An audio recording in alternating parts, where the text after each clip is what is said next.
Hello friends, good afternoon. This is Renu Yadav. Welcome to my channel Renu Yadav economics point. तो आज हम लोग न्यू टॉपिक स्टार्ट करते हैं डिमांड से ही संबंधित। तो चलिए स्टार्ट करते हैं। जय माता दी। तो हम लोगों ने पिछली वीडियो में देखा था मांग की मान्यताओं के बारे में। आज हम लोग मांग के नियम के कुछ अपवाद देख लेते हैं। तो इसके बारे में हम लोग थोड़ा जान लेते हैं कि अपवाद क्यों ज़रूरी है मांग के नियम में। तो कुछ ऐसी दशाएँ या स्थिति उत्पन्न होती है जिसमें मांग के कीमत और मांग का विपरीत संबंध क्रियाशील नहीं होता है। मतलब मांग का नियम वहाँ क्रियाशील नहीं होता है। उसे मांग के नियम के अपवाद के रूप में हम लोग जानते हैं। तो पहला है भविष्य में कीमत वृद्धि की संभावना। कई कारणों से वस्तु की कीमत भविष्य में बढ़ जाती है या कई कारणों से कीमत वृद्धि की संभावना बनी रहती है। उस स्थिति में मांग का नियम लागू नहीं होता है। मतलब ऐसा भविष्य में होता है कि कीमत बढ़ेगी तो वहाँ पे मांग के नियम लागू नहीं होंगे। दूसरा है प्रतिष्ठा सूचक वस्तुएं। कुछ ऐसी वस्तुएं हैं जो प्रतिष्ठा सूचक के रूप में आती हैं, जो बहुमूल्य होती हैं, जैसे हीरा, सोना, चांदी। तो जिन वस्तुओं की मांग करके समाज का धनी वर्ग अपनी श्रेष्ठता की, जो रिच कैटेगरी में आते हैं, तो वो महंगी वस्तुओं को खरीदते हैं और अपनी श्रेष्ठता को प्रदर्शित करते हैं। तो जब ऊंची कीमत वाली वस्तुओं को अधिक क्रय कर समाज में अपनी प्रतिष्ठा प्रदर्शित करना चाहते हैं या करता है, तो इस दशा में मांग का नियम लागू नहीं होता है। तो मांग का नियम वहाँ पर लागू नहीं होता है। दूसरा, उपभोक्ता की अज्ञानता। जब उपभोक्ता अपनी अज्ञानता के कारण ऊंची कीमत देकर यह अनुभव करता है कि उसने अधिक टिकाऊ और बहुत अच्छी वस्तु खरीद ली है, तब मांग का नियम लागू नहीं होता है। मतलब ज़्यादा महंगा वस्तु खरीद लिए और ऐसा फील करते हैं कि बहुत अच्छी है, तो उसको भी हम लोग उपभोक्ता की अज्ञानता ही समझते हैं। क्योंकि जब ज़रूरत हो तभी वस्तुओं का उपभोग किया जाए या उससे हम लोग डिमांड करें, तो वहाँ उपभोक्ता की अज्ञानता नहीं, वहाँ उपभोक्ता अपनी सोच को प्रदर्शित करता है। आगे, गिफिन का विरोधाभास।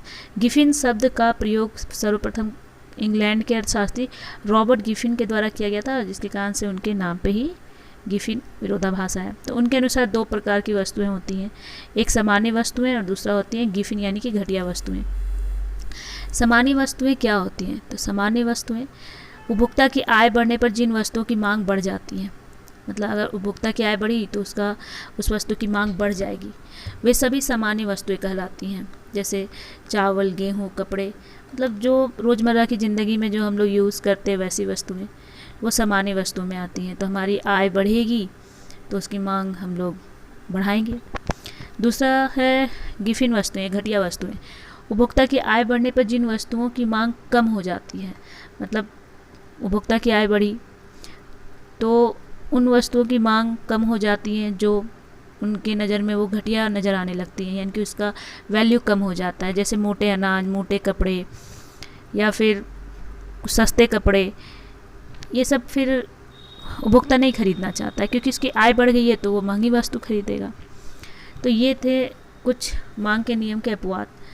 अब है मांग का नियम गिफिन और घटिया वस्तुओं के संदर्भ में लागू नहीं होता, ये याद रखना आप लोग। अब सामान्य वस्तु और गिफिन वस्तु में अंतर भी देख लेते हैं हम लोग। सामान्य वस्तु क्या है और गिफिन वस्तु क्या है? सामान्य वस्तु में मांग का नियम लागू होता है। याद रखिएगा कि सामान्य वस्तु जो हमारे रोज़मर्रा की ज़िंदगी से संबंधित वस्तुएं हैं उसमें मांग का नियम लागू होता है, और गिफिन वस्तुएं जो होती है उसमें मांग का नियम लागू नहीं होता है। दूसरा, सामान्य वस्तु की मांग वक्र का जो ढाल होता है, जो स्लोप होता है, वो ऊपर से नीचे यानी कि बाएँ से दाईं ओर होती है, और गिफिन वस्तु की जो मांग वक्र का ढलान होता है वो नीचे से ऊपर की ओर होता है। आगे नेक्स्ट पॉइंट है धनात्मक। यहाँ पे बताया गया है कि सामान्य वस्तु का आय प्रभाव धनात्मक होता है, अर्थात आय बढ़ने पर वस्तु की मांग बढ़ती है, इसलिए जो सामान्य वस्तु होती है उस पर आय का जो प्रभाव होगा वो धनात्मक होता है, यानी कि पॉजिटिव होता है। जो गिफिन वस्तु के बारे में अब देखते हैं। गिफिन वस्तु जो होती है, घटिया वस्तु का आय प्रभाव ऋणात्मक होता है, अर्थात आय बढ़ेगी तो उसकी मांग कम हो जाएगी। अब मांग में परिवर्तन से संबंधित कुछ बातें यहाँ पे देख लेते हैं। मांग में परिवर्तन मुख्य रूप से दो कारणों से होता है, यह हम लोग भी जानते हैं। तो अर्थशास्त्र की भाषा में भी देख लेते हैं। पहला कीमत में परिवर्तन के कारण, दूसरा अन्य तत्वों में परिवर्तन के कारण। तो ये दोनों जो कारण हैं ये मांग में परिवर्तन के मुख्य कारण के रूप से जाने जाते हैं। तो पहला कीमत में परिवर्तन के कारण, मांग में परिवर्तन या एक ही मांग वक्र पर संचलन, ऐसा भी कर सकते हैं। जब किसी वस्तु की मांग में परिवर्तन कीमत में परिवर्तन के कारण होता है, मतलब अगर कोई वस्तु की मांग कर रहा है और उसके मांग में परिवर्तन कब आ रहा है, क्योंकि वस्तु की कीमत में परिवर्तन हो जाता है, उसे एक ही मांग वक्र पर संचलन कहते हैं। इस स्थिति में अन्य तत्व स्थिर रहते हैं, मांग और कीमत में परिवर्तन हो जाता है।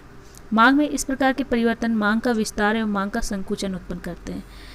अगर मांग में विस्तार कब होगा, जब कीमत कम होगी तब, और जब कीमत वस्तु की बढ़ जाएगी तो मांग में संकुचन होगा।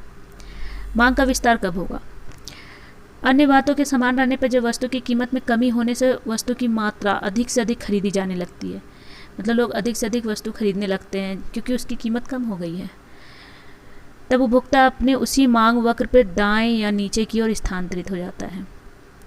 इस स्थिति को मांग वक्र का विस्तार कहते हैं, इनके मांग का विस्तार कहते हैं। तो यहाँ पे आप लोग देख सकते हो चित्र के माध्यम से, यहाँ पे तालिका दी गई है कि संतरे की कीमत प्रति इकाई 5 थी तो उसकी कितनी इकाई मांग की गई, 10। जब संतरे की दाम 3 रुपये प्रति इकाई हो गई तो उसकी मांग 20 की गई। मतलब कीमत घट रही है तो मांग उसकी बढ़ रही है। तो चित्र से स्पष्ट होता है कि यहाँ मांग का विस्तार हो रहा है, यानी कि मांग बढ़ रही है, प्राइस कम हो रही है तो उपभोक्ता मांग ज़्यादा कर रहे हैं।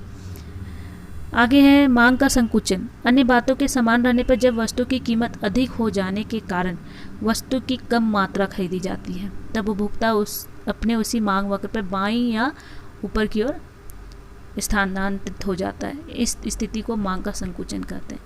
अब देखिए इसमें क्या है कि पहले संतरे की कीमत 3 रुपये प्रति इकाई थी, तो उस समय उपभोक्ता जो डिमांड कर रहा था संतरे की तो 20 इकाई कर रहा था उसकी। पर जैसे ही संतरे की कीमत बढ़ गई तो उपभोक्ता ने क्या किया, उसकी मांग कम कर दी। तो इससे साबित होता है कि जब किसी वस्तु की कीमत बढ़ती है तो मांग में संकुचन होता है। चलिए आगे देखते हैं। दूसरा है अन्य तत्वों में परिवर्तन के कारण मांग में परिवर्तन। कीमत के स्थिर रहने पर भी अन्य तत्वों में परिवर्तन के कारण मांग में परिवर्तन होता है, उसे मांग वक्र का खिसकाव कहते हैं। अन्य तत्वों में परिवर्तन मांग में वृद्धि या मांग में कमी करते हैं।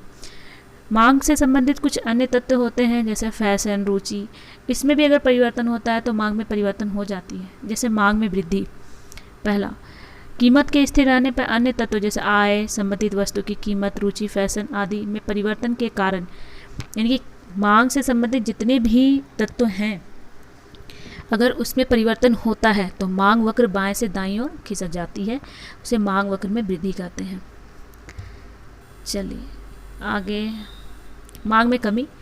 कीमत के स्थिर रहने पर भी अन्य तत्वों में परिवर्तन के कारण वक्र दाएं से बाईं ओर खिसक जाता है, उसे मांग में कमी कहते हैं। यानी कि कीमत स्थिर है फिर भी कुछ अन्य तत्वों के कारण, यानी कि मांग से संबंधित जो भी तत्व हैं अगर उसमें परिवर्तन होता है तो मांग वक्र क्या होता है, दाएं से बाईं ओर खिसक जाती है। अब है मांग की लोच। हम लोग मांग की लोच नेक्स्ट वीडियो में पढ़ेंगे।